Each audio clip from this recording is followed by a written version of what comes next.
kababayan, kayo po ay nanonood ng kauna-unahan at kaisa-isang locally produced daily show na tungkol at para sa ating mga Pilipino kung saan araw-araw po dito sa Kababayan LA ipinagdiriwang po natin ang pagka-Pilipino. Pero mas matindi po ang damdamin ng ating mga kababayan ngayon dahil bukas po ating ipagdiriwang at gugunitain ang ika-112 anibersaryo ng Deklarasyon ng Araw ng Kalayaan ng Pilipinas. Hello and welcome to the program. Today is Friday and we have very interesting and informative topics to talk about today on the show. Starting with this one, ito po ay tulong para dun sa mga bagong panganak or if you're a mom who are nursing and also for infants. And let us talk about this WIC program. WIC stands for Women, Infants, and Children. Kasama po natin two representatives from PHFE. It sounds like an alphabet soup, but you'll explain that later, right? Yes. Lelita, hello and welcome to Kababayan LA as well to you. Marie, magandang hapon sa inyong dalawa. Magandang hapon din, Janelle. Ayan, we're here to talk about PHFE's WIC program. First of all, ano ba yung PHFE? What does it stand for? Okay, PHFE stands for Public Health Foundation Enterprises. This is a non-profit organization that administers WIC.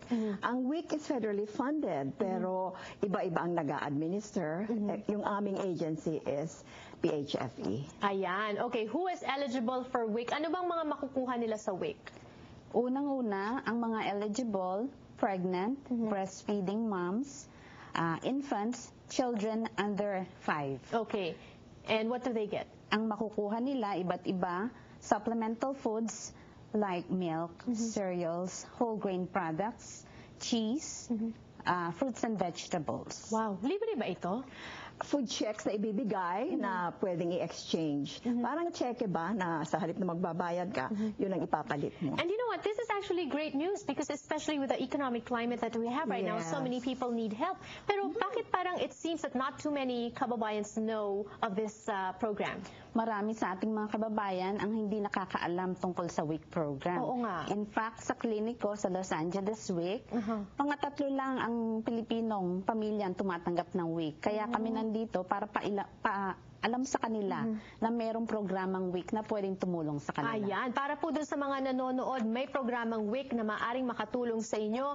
Ano ba yung mga requirements? It has to be from a low-income family, no? Yes. Actually, low income to medium income. Na in fact, even if you're working, families can qualify for WIC. Oh, okay. Yeah, there's a number that they can call, 1-888-WIC-BABY. WIC baby, tumawag sila doon, mag-self-apply, tatanungin nila kung ilan ang kanilang sahod kada buwan, tatanungin ko ilang miyembro ang pamilya, then malalaman nila kung eligible sila. Ano ba ang maximum income requirement or minimum income requirement for this? Depende kasi yan kung ilang kayo sa pamilya at saka yung income ng pamilya. Kaya kailangan silang tumawag para ma-pre-screen sila.